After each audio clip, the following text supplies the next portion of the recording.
To Energy Report. What's an energy report? It's like a YouTube person who talks about what they're feeling energetically in their world. And I don't have anything to tell you about it other than it's a lot of bullshit. It sounds very entertaining when people tell you, these are my rules of thumb of how I get along in my life. And, the first thing I'm doing these days is I'm doing X, Y, and Z with other people. Who's doing what with other people? Okay, a number of times on this channel I've said if you really meditate and you really watch what's going on with your mind and your body while you're sitting quietly, you will also come to the conclusion that you are not making your body move and you are not making the thoughts arise in your head. And in fact, you're not even doing anything.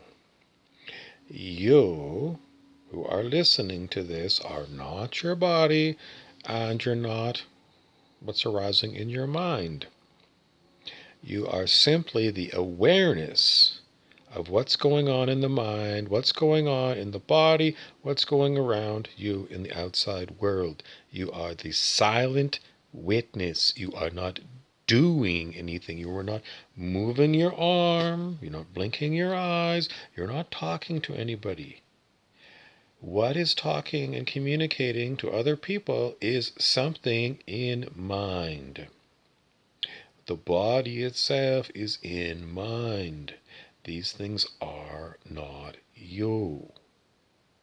So why do people get it wrong? I don't know if people are getting it wrong or right, because the silent witness does not speak. What is given for each individual person to speak and to be aware of is being done by another thing. Stuff that is going on in mind and in the physicality. It's all stuff that you're aware of, but you're not doing it. And so, if your body has got you watching TV, watching YouTube, and you're bringing this stuff in from somebody else, who is talking to you? It's not the other person's silent witness. It's the associated personality with that silent witness. And where's that personality getting? It's most likely it doesn't even know that it's getting information from somewhere else, not necessarily in your noggin. It might be coming in from, we don't know. The biggest mistake that people do when they get to this idea that they're the silent witness is to say, okay, everything is one. It's like, I've heard this term, law of one, so it's all a oneness. Everything is a oneness. And I've heard this like enlightenment kind of thing that says the seer becomes the seen. Everything is all one. And that's a huge assumption. It's a huge assumption that you and everything around you are one thing. There's no proof for this. And if you're just going to say, I'm just going to assume that we're all one thing, my silent witness that's witnessing all this going on and everything else, if that's a, why? Why make the assumption? Why not go with, I don't know how we're connected. I don't know. And leave it at that. To see if you get some more proof. But there is no proof. There is no proof. And the danger of you saying that you as a silent witness and what you're witnessing are one and the same thing is that you end up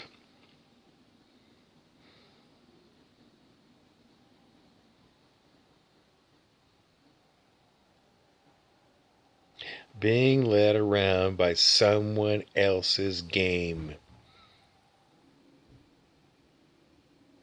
And you don't want that. You want to be very cautious as to what you tell yourself is true. And just because you've read a meme about it, or you read some, self-help book about it, or you heard Doreen Virtue or Deepak Chopra or Tony Robbins or some other new age person, law of one person, telling you that that's the way it is, it's not necessarily so. And, so this person that's talking to you right now has a silent witness up here. And the silent witness is not doing anything. It's simply witnessing what's going on with this body, what it's saying. And this is not what you are taught as to what a human being is. What you're taught is, well, you got this brain that operates this body, and all the thoughts and thinking all happens in the neurons in the brain. But that's what you were told. That's what, the biologist tries to figure it out when they do an autopsy on a dead body. They try and figure out, well, what is the consciousness going on here? And how does it all work? And, like if we play with some, cut open your skull and we start sticking probes in your head, then what does the person experience? Does it change what they're experiencing? Well, maybe it does, maybe it doesn't. But the silent witness, it has different experiences when someone's probing your head. Someone external to you is probing your head and changing what you're experiencing in your mind. Is that other person who's doing this work, sticking probes into your brain to see what it's going to do? Are they one and the same as you? Don't be ridiculous. They're not. So,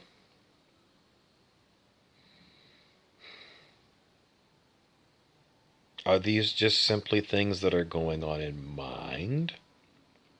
Use energy reports? Oh, that could be. It could be that within the mind that you have and other people have, and the collective mind that people say, the collective unconscious, or whatever you want to call it, that connects different people together. Well, what's being connected together? They're saying it's the different minds are interacting non-verbally. Greg Braden, the spiritual teacher, says other people are mirrors for you, mirroring back to you stuff that you need to see about yourself, because you're all mirrors for one another. And as he said, I don't know, he might go as far in saying that you are one, you and that other person are one thing, you in the mirror, but that's an assumption. And it's a simplification which makes it sound all wonderful. Isn't it wonderful we're all one thing? Is it all like one mind, or do we have like semi-permeable membranes between our minds, so only certain things transfer from my mind to your mind? You can go around this circle over and over again. So what's the whole point? The whole point is letting your mind understand that there's a lot of different things that are being held out as truth, and your mind is going to have to sort it out. And I'm here to sow doubt in your mind, because doubt is a really good thing for your mind these days, because there are bullshit artists and there are meme people that do nothing but pass on memes that they don't understand. And some people get overwhelmed, overflooded with the same information from different people. It's all about law of one, we're all one thing. And they get steamrolled, their mind gets steamrolled by all this information that really is not provable. So it's better to say, in your own mind, I'm going to look for proof. I'm going to look for proof, and I'm going to look for the little details that really matter. Someone says, like synchronicity. If I experience synchronicity, what does that mean?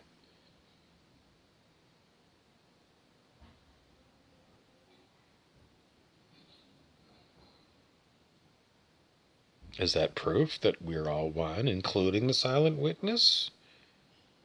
Or is it just an odd thing that's going on, but I can't really figure out what it means?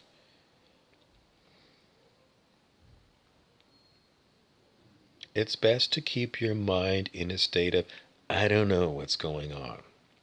Why? Because then it's always watching. Your mind is watching. That happened. What does it mean? I don't know.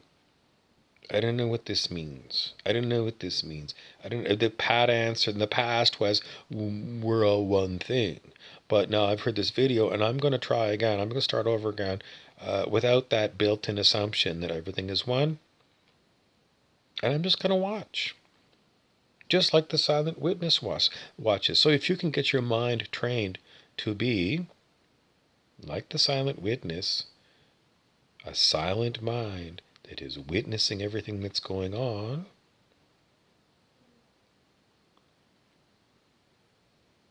then your mind is on the same page as your silent witness in here,